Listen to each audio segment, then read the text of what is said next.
Hello everyone, for OneWrestling.com, this is Bill Apter. Welcome to another edition of Face to Face to Face, right here on the Apter Chat. And the reason I say Face to Face to Face is three faces here. First of all, we have me, then the king of old school, Steve Corino, and the kid who somewhere down the line will probably be the king of new school. He's already got that Hogan look on the head going there. Is Beckham Corino. Welcome to the Apter Chat. Hi. Wow. Hi, wonderful Willie. So how old is we're taping this on December 9th, 2014. Yep. And tell us a little about Beckham. How old is he now? He's a year and 12 days, and I only know it's 12 days because of his Twitter feed at Beck Meets World. Yeah, so he has 290 followers that follow his everyday trials and tribulations. Wow, well, I think all his oops and all his adventures. I think everyone watching the Apter Chat here should all go to Twitter and become a friend to Beckham. What is his Twitter handle again? It's Beck Meets World. BECMEET SWORLD. Beck Meets World. Well, he's incredible. So send our best regards, of course, to the rest of your family. So I want to talk wrestling here now, King of Old School. So I think you'll love this. This great person. He's an author. His name is Graham Cawthorn. He called me long time ago, and he said that he knows that I've been going to Madison Square Garden since I was a little kid, and he wanted, well, you couldn't get in until you were 13. You had to be 13 years old in New York. But that's a long story for another Apter Chat. But he was working on this great book edited by Grant Sawyer, and your buddy Tommy Dreamer did the foreword. And look at this. This is holy ground, and it is 50 years of WWE at Madison Square Garden. So we're talking, you know, we don't have to worry about anything legally. We're talking WWF, and finally WWE.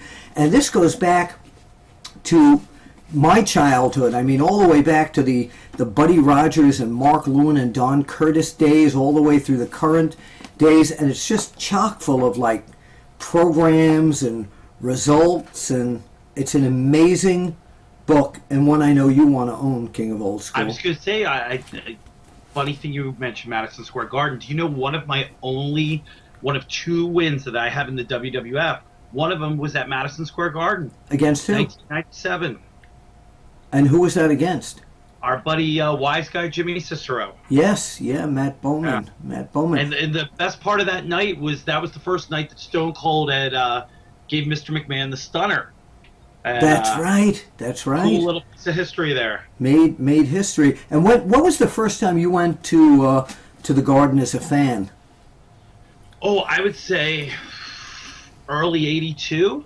You know, I was a Philly guy, so yeah. I would go to the Spectrum in the Philadelphia Civic Center a lot. Right. But I convinced my mom to take us to Madison Square Garden a couple times. I saw a great Morocco Pedro Morales Intercontinental title match once. Did the glare on the back of my head, my bald spot, while I was taking photographs of that show, did it affect you? I think you taught me how to read. I tell everybody that, like, you know, textbooks are textbooks, but I used to read all the magazines. And I know, you're a all student. The time. You're one of my heroes. You're a student. Well, thank you, and likewise, you know that. A couple other new things I wanted to show you. First of all, I always want to plug Fighting Spirit magazine. You know Brian Elliott, whenever you go over to England, the editor of Fighting Spirit. The new issue is out right now. And what timing with this guy showing up in the WWE. What was your reaction?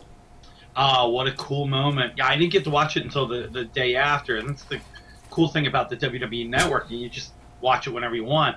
How much is that network, by the way? I'm sorry? How much is the monthly charge for that network? $9.99. $9.99, yeah. What a freaking bargain. Yeah, that's the greatest channel they could ever invent. Oh, yeah. But, yeah, I saw it, and it was such a cool moment from the time the slow walk to the ring and then just the stare down with Triple H and the way the crowd reacted. And that was a real special moment. I hope they capitalize on it. In the event something is signed where the where Sting will take on Triple H. What's the verdict? What's the victory there? I think, Sting's first match in the WWE, I think he's got to win. Yeah, and I think it's got to be against Triple H. Oh, yeah, and you know what? It wouldn't hurt Triple H. It's going to give people those moments that they'll always remember, and that's what WrestleMania is for. Yeah. Maybe we'll see it before WrestleMania. Two more quick things that have come out, new products.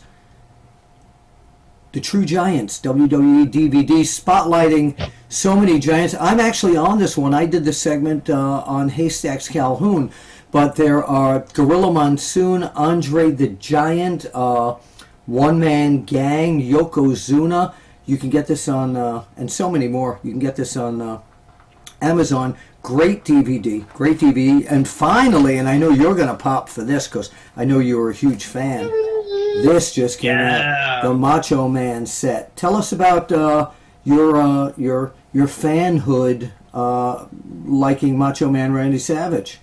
You know what? From the moment that he came into the WWF, and I had seen him in the magazines in Memphis and the occasional ICW, and I was like, man, this guy looks so different. And when he showed up in the WWF, I thought, wow, this guy's the craziest guy ever with the voice and the jumping off the top with the elbow. It was different than everything that was in WWF at the time, and I never got to meet him personally, but a friend of mine did a happy 30th birthday tape for me, and she had a couple of the wrestlers in Florida do them, and he was one of them. And you could tell he never knew me, but he was in the Macho voice, and do you do one, by the way? Do you do a Macho Man imitation? Not a good one, but brother Steve, 30 years old. Yep.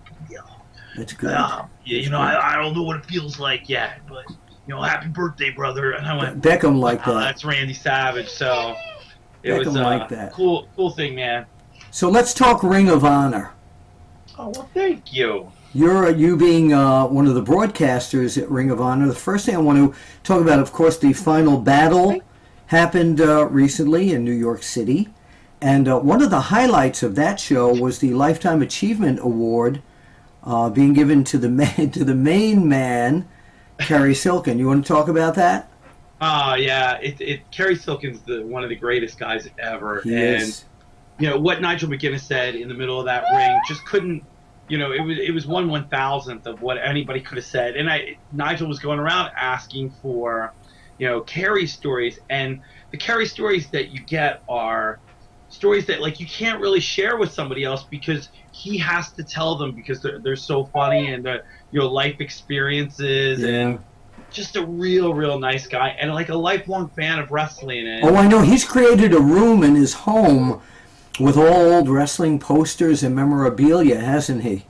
Yeah, and if I don't know if you can see, there's posters in my little man cave here. Yeah. I can't see it, but they are courtesy of Kerry Silkin, who's been, and I still got about 6 more to put up. Wow, that's great. Yeah, he's been a lifelong fan. We want to say congratulations for spearheading and getting Ring of Honor, and especially in the past few years, up to an incredible level. Yeah, it's a lot of fun, man. I'm so glad that I'm at the commentating booth and instead of the ring because I just don't think I could keep up with these guys anymore. Really? So here's what I want to do. I don't want to put you in a position that's going to be political or hurt you in any way that way. So I know you're also, beside a broadcaster at Ring of Honor, you have to be kind of impartial, but you're also a fan of Ring of Honor. So what I'd like to do right now is I'd like to talk to the fan in Steve Corino. Maybe do you have a Ring of Honor fan hat? It's like you're looking at my office right here. Oh! Okay, so now are we talking to Steve Corino, the fan, and not the broadcaster, correct? Yes. Okay, so you remember back in the days of the magazine days, and I asked you to do a little homework here. Back in the magazine days, back at PWI, we used to, and they still do the unofficial awards, and I thought it would be interesting for all the I love this. But this is the first time, by the way, in all the years of the Apter chats, even going back to the 70s when I did them in audio, that we have had a baby playing with the daddy wrestler's hat, etc.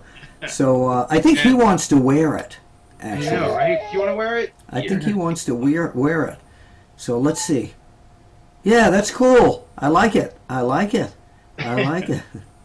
So right. Here's what I'd like to do. I'd like you to, I've asked you to come up with some categories and some reasons why you picked these particular Ring of Honor specialty unofficial awards. Okay? When you gave me the homework, I had to go back and think, like, how many years did I send them in? You know, the year-end awards, I would vote, I would, you know, At my PWI, friends and I yeah? would take, like, we would take polls of the, you know, of the polls of, like, to see who would make the most right choices and stuff like that. Right. And I used to love the official awards. I know you did. I came up with a few of them. Okay, and, so let's start with, I don't have any drum roll here, so let's start with your number one Ring of Honor unofficial award. Well, you know, you got to start off with the Wrestler of the Year. You know, Okay. let's start from the top. Go Adam ahead. Cole, of course, Adam Cole, former ROH World Champion, overall real nice ambassador for the company. Absolutely. Yeah, and he's good looking. Let's admit it. He's good looking. You can't beat that. Yeah, but that doesn't make you Wrestler of the Year. What makes him the Wrestler of the Year? I just explained it. He's good looking. He held the championship for 6 months. Almost won it again at Final Battle. Man, he's my Wrestler of the Year. He is. Okay. Okay, so now Adam Cole, Steve Corino's unofficial Ring of Honor Wrestler of the Year. Okay, let's move on to the next category. This one I thought of because as a veteran, you know, you got to help out the youth. I said, you know what, let me give an award for the wrestler with the brightest future. And I looked around the locker room and I thought, everybody but B.J. Whitmer. B.J. Whitmer. Yeah. Yeah. So I see good things happening to everybody and wanting great things to happen to everybody except him. Except him. Moving on. Oh, yeah, except him. Wait. Let's go back. Maybe I didn't hear you right with Beckham interfering a bit. That they give us that award and the winner again. Oh, it's the wrestler with the brightest future award. Yes. And the winner was everyone but B.J. Oh, everyone but B.J. Whitmer. I thought you said B.J. Whitmer. So everyone but B.J. Whitmer is the wrestler with the brightest future in Ring of Honor. Okay. I have to share that award around the locker room. Okay, but, we will make sure he one. watches this and like to get his reply. Okay, the next Ring of Honor unofficial award. I have the sexiest wrestler of the year. And that would be? That would be Adam Cole. Adam Cole. Yeah. Yes. The funniest wrestler in the locker room. Thank you.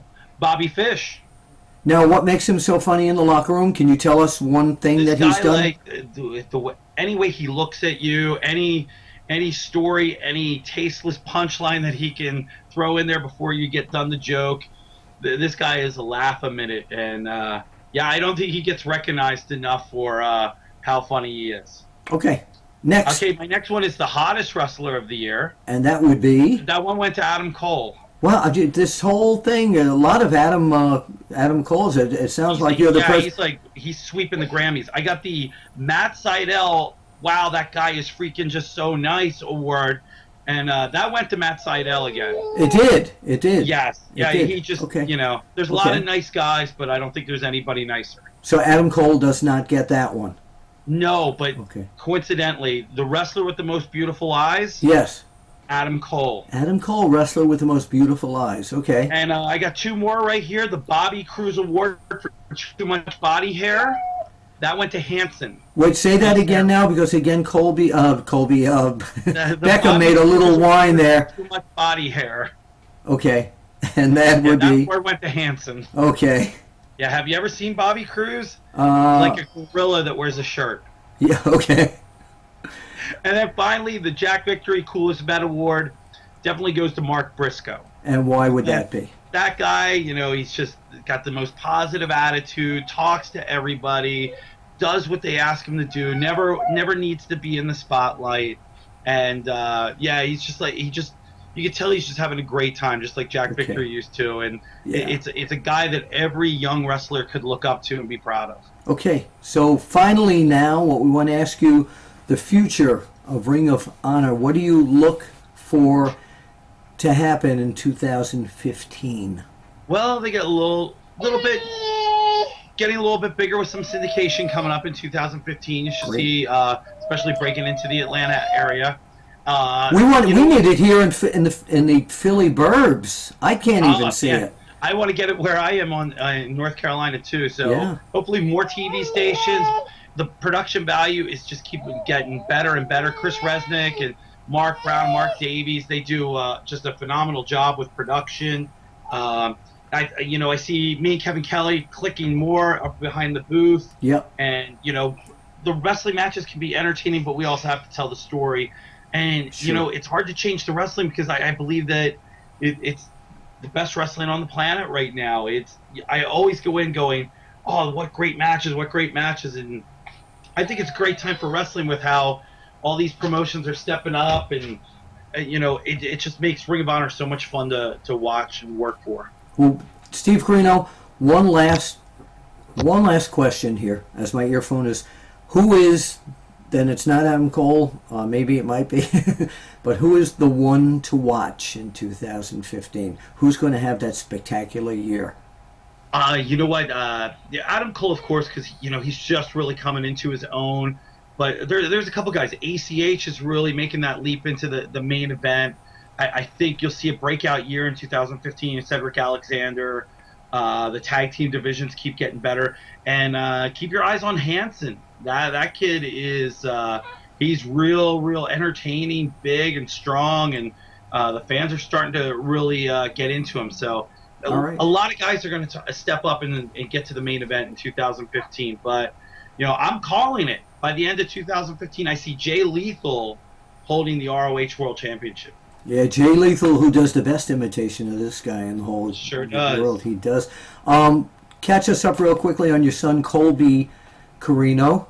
And, yeah. Oh, he's doing great. He is training at the ROH Wrestling Academy in Pennsylvania, doing some stuff behind the scenes, paying his dues, ring crew, doing the grip and stuff like that for Ring of Honor. Every once in a while, you'll see him on TV, behind the scenes, behind a cameraman or something. But he's training hard. He's working a lot of indies. Promoters, you're interested in a good junior heavyweight, ColbyCorino@gmail.com. He's 18 now, so he's taking his own bookings and getting himself to the town. So he's paying his dues in the business too. He is, and he understands it. He understands that his name's only going to do so much. Plus, he doesn't wrestle like me. He's very exciting, very high flying, and he's got a great amateur background. So he's going to be totally different than what I was. Okay, so 21 years old, Beckham Corino comes over to Daddy and Mommy and says, "Well, you know something, parents." I'll be like, well, wait a second, aren't you pitching for the Los Angeles Dodgers? That's what I was going to ask, because I know your passion for baseball, of course. But he comes to the two of you and says, I want to do what Daddy does or did back then. What's your advice? I would say follow exactly like your brother. Start from the bottom, work your way up. And Colby, I don't think he credits me for it, but Nick Bockwinkel was a guy that influenced me in how to treat younger talent because, his dad was Warren Bockwinkel. Yes. He wasn't, and Nick describes him as he was a really okay prelim guy, a very good middle card guy, and okay top guy. So we always saw things from the middle. And, he saw, people getting in and trying their best and struggling. And then he saw, like, the riches at the top. He said, keep your eyes in the middle so you can see everything. And, it was great advice. All right. So Steve Corino, King of Old School, with a possible future Ring of Honor World Champion or WWE World Champion or TNA World Champion or could be the world champion of a new Corino Federation. Who even knows? Back moving forward. Bill Apter for Steve Corino and Beckham Corino. And let's point out to the camera if we can, and we'll say we'll see you at the matches.